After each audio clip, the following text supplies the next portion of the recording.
DeSanto Propane is 4 generations strong as a trustworthy family-owned business with unmatched customer service. Go online at DeSantoPropane.com for more info or call toll-free at 1-800-752-4574. Since 1937, the difference has been DeSanto Propane.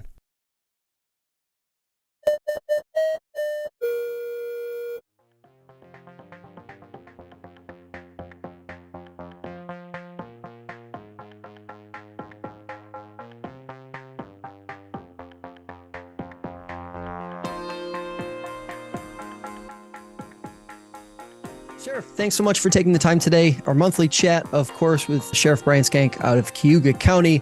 Let's start with what most people were experiencing this morning on their way to work, snow. Different kinds of travel advisories, travel alerts that your office and other sheriff's departments around the region send out throughout the winter and other times of year too. Can you break down the common ones that we see during the winter months when the snow flies? Sure, but first, let me thank you for having me on again, Josh. It's always a pleasure. But as you mentioned, we do put out occasional travel advisories with the goal of helping people make informed decisions about whether or not to travel, or certainly to slow down if needed when they're out there, when there's certain weather events. But we have 3 primary advisories that we put out, and our first is a simple travel advisory, and that simply will come along with some warnings about what we're seeing on our roadways and cautioning people to slow down, be careful, because there might be ice or snow on the road. And we want to encourage people to, take extra time, maybe, give themselves extra time. Don't hurry as they travel, certainly, because that can be dangerous. So that's the primary one we usually put out.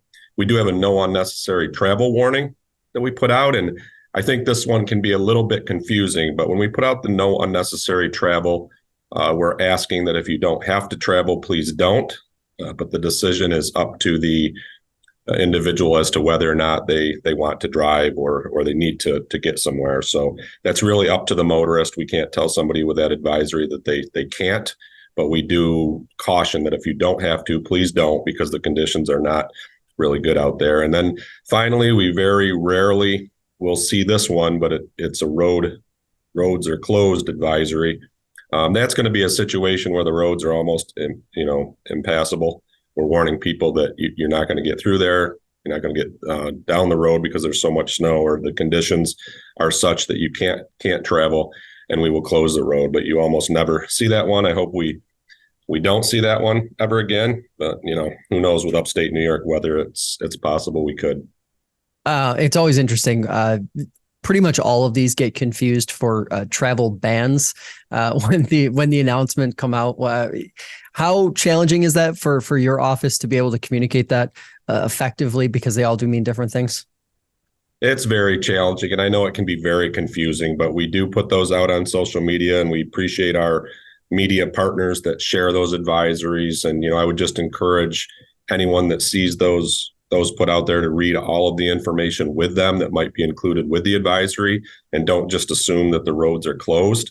It can be very challenging for us to even determine which advisory to put out there at times due to a number of factors. Our county is a very large county, and it could be, snowing and treacherous at the north end of the county, and we could have nothing at the south end. So sometimes these things are very challenging. You might see an advisory and look out your window and think, well, I don't see any snow. Why is there an advisory today? But, there could be conditions in other parts of the county or our central New York region that would warrant that. So it can be pretty tricky. But at the end of the day, if you see any type of advisory, know that there's some type of weather event that could impact your travel. Be careful, use caution.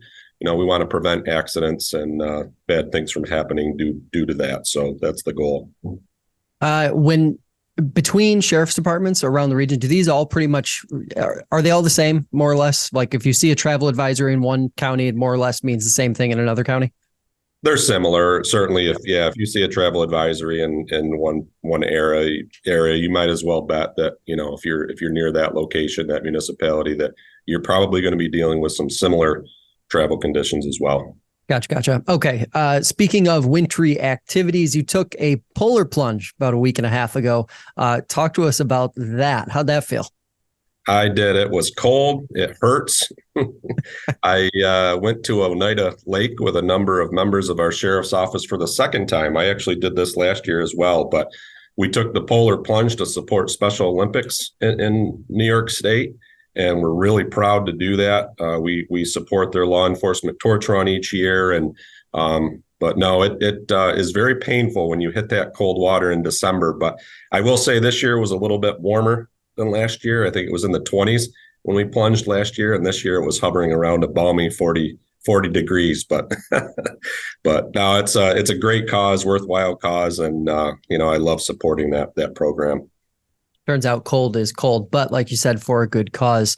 The county budget was just approved last week. Any major items in there for you guys, or that's going to benefit you guys in 2024? There were one of the most important new items that I had asked for approval and funding for was the addition of a position to oversee threat management. And essentially what that is going to be someone who's going to coordinate our threat assessment team efforts. If somebody's exhibiting threatening behavior in our community, whether they have some type of mental health struggles or just have a propensity for violence, we're going to proactively address that situation in an effort to prevent violence. And really, this came about because we were looking at some of the school shootings that went on around the country that continue to go on, unfortunately, looking at behaviors in our community. And right now, we are actually working with a threat assessment model to address behaviors in our school districts, to jump on situations where an individual might threaten violence. They might post something on social media that would be, construed to appear that they're going to do something violent. And we're working in a multidisciplinary way with our local mental health officials, with our Department of Social Services, and some of our other community providers to proactively engage these individuals with resources, treatment, or, in some cases, maybe that's an arrest depending on the conduct. But our goal is to prevent violence, certainly prevent violence in our school districts, prevent violence in our communities. And with this new position, I hope to expand this out into the broader community and not just be school focused, but, throughout the community. If we can prevent a violent act, that's certainly something that we want to proactively do. So I appreciate the Cayuga County Legislature supporting this initiative. I think it's important. We can't bury our heads in the sand and say, those things will never happen here. They could happen anywhere. And I don't want our community to ever be a national headline. So we're proactively working to make sure we never are. Give some folks perspective here. How much of a challenge is it keeping tabs on something like that without having a full-time position or a couple folks dedicated to managing these types of situations and kind of being on the lookout for it? It has been challenging. We have made it a priority, but at the end of the day, you've got to have the resources to do these things. So all of us here at the sheriff's office are working to try to prevent violence. Even, at times, I'm doing it myself. I'm coordinating meetings or making sure that we're staying on top of these things, which can be very challenging with my schedule. But I'm hoping that by expanding this team with a full-time individual, we don't see anything fall through the cracks. We certainly don't want that to happen. And there's plenty of work out there, unfortunately, that can be done to address these types of things. And with our mental health crisis we're seeing right now, I think this is going to continue to be a problem that I feel is unfortunately going to continue to get worse. And I think we just need to proactively be prepared to deal with these things in a multidisciplinary way. So I'm eager to get going with having this full-time position, and I'm glad that we have it. Is there a significantly higher volume of these types of incidents or incidents that warrant investigation being reported to you guys compared to, say, 5 or 10 years ago? We are seeing more. I think that part of that is due to the fact that I think our school districts, I think that people in our community are starting to recognize that more, because there's been a push to proactively address these things rather than, wait for something bad to happen. And I think the fact that over the last few years, our sheriff's office and many entities within our community and our school districts are working much more collaboratively on these concerns. So I think we're doing a better job of identifying these situations that need some attention. We're also looking soon to roll out a new app, telephone app that could be utilized for reporting suspicious incidents or behavior that could be concerning and needs to be addressed. So it's the Safer Watch app that we hope to be rolling out here in the coming months so that everybody in our community has an easy platform to let us know if they're seeing behaviors or social media posts or anything that really, is indicative of somebody needing some help, and so that we can intervene before they take that pathway of violence and something bad happens. But yeah, I think it's just overall people are, that are engaging with children and people in our community with mental health issues are starting to see that we do need to proactively address these things as they pop up. Absolutely. It is the holiday season. We're about a week and a half here away from Christmas and New Year's Shop with a Cop, annual tradition throughout the region. Your department participated in that a couple of weeks ago. Talk to us about that. We did, and this is my favorite day of the year, hands down. Each year in December, we will identify a number of kids in our community. We reach out to all of our local schools and we identify some children that would benefit from going out and spending a morning with us shopping. We meet them at a local firehouse, give them a gift card that's provided by our Deputy Sheriff's Benevolent Association for $250. And then we all go to Walmart, we go shopping, we come back to the firehouse and we wrap gifts. And it's just extremely rewarding. I think we've been doing it for over 10 years now. And, what I find really heartwarming every year, it's amazing to me. You would think that a lot of the young kids would just buy gifts and presents for themselves, but it's amazing to see that almost always they're thinking of other people in their family or pets or cousins or brothers or sisters. And even I think it was last year, we had a young boy that he bought a whole bunch of presents and asked our deputy to take them to the local Salvation Army drop box because he wanted to donate them there. So it's just amazing to see these kids think of other people, and it's just a very rewarding experience. But I love doing that each year, and we have a great group here that puts that together, and it's a great event. And of course, the holidays can be a challenging time for those dealing with depression and other mental health challenges. What resources are available at the county level to help those who might be having a tough time this time of year? Very challenging time of year for those that are suffering from depression. It can be a very lonely time of year. We often will see unfortunately, we'll see some suicide numbers spike during the holiday season, but there are many excellent resources out there for anyone that might be in crisis, that might need help, or for family members or friends that may know somebody that needs help. These resources are available to them too, but very easy. The new 3-digit number, 988. If you know somebody that's in crisis or you're in crisis, call 988.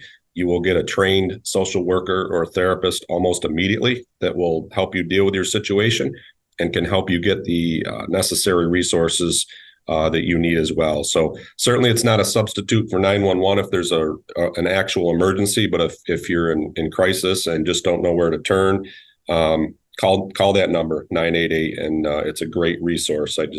It can't repeat that enough that, make that call. You're important. We want you to get the help that you need, and it's out there. And finally, we got to talk about this.